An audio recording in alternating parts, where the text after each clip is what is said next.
Confused about the cosmos? Can't tell a planet from a star? Then give us just 5 minutes and we'll show you what they are. Jack Horkheimer, stargazer, director of the Miami Space Transit Planetarium, tells you all about the night sky and the biggest show of all, the universe. And now this week's episode. The moon visits 3 bright planets in pre-dawn skies, plus an invisible goodie. Greetings, fellow stargazers. Next week is a good one for all of you who get up with the chickens, because you could use the moon to find 3 bright planets. Let me show you.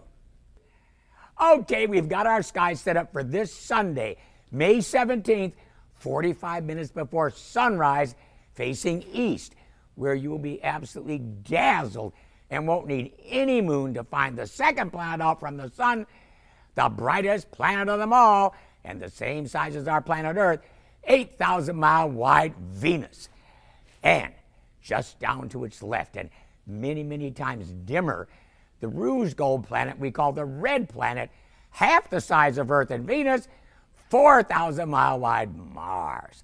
Then, if you draw an imaginary curved line from Mars through Venus and extend that line toward the southeast, you will see the second brightest planet, the biggest of them all, 88,000-mile wide Jupiter.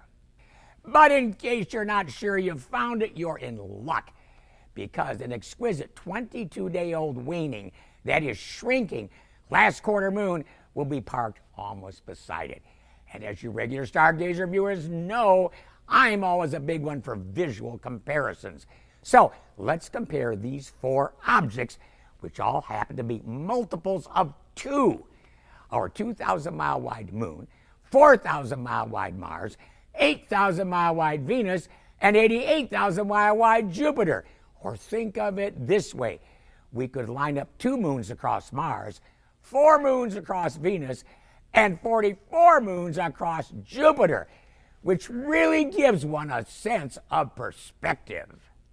Now, after the moon leaves Jupiter, it will eventually make a wonderful trio with our other 2 planetary friends. On Monday, the moon gets a little skinnier. On Tuesday, the 19th, even thinner. And on Wednesday, the 20th, it starts to zero in on Venus and Mars. But then, finally, ta-da, on Thursday, the 21st, an extremely slender sliver of a 26-day-old moon will form a wonderful triangle with the goddess of love and the god of war. Don't miss this, please. The moon, Venus, and Mars on Thursday the 21st, and an exquisite moon in Jupiter on Sunday the 17th. And for those of you with small telescopes, there is an extra added attraction, because when you look at Jupiter, you will notice just off to its side a tiny bluish-green dot of light. And that dot of light is the last of the major planets of our solar system. Planet number 8, named for the Roman god of the sea, 31,000-mile wide Neptune, which, although not as big as Jupiter, certainly dwarfs Venus and Mars. Now, if you want to compare distances, on the 21st, the moon will be 233,000 miles away. Venus, 54 million miles away, and Mars, 189 million miles away. Jupiter, however, will be much farther, 454 million miles away. But Neptune will be a whopping 2.8 billion miles away, over 6 times farther away than Jupiter. Wow!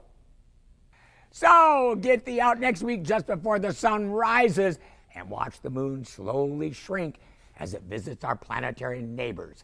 Planet finding using our moon is a wonderful hobby, and one that can be enjoyed even from deep within major cities, especially from high up on condominium and apartment building balconies. Keep looking up.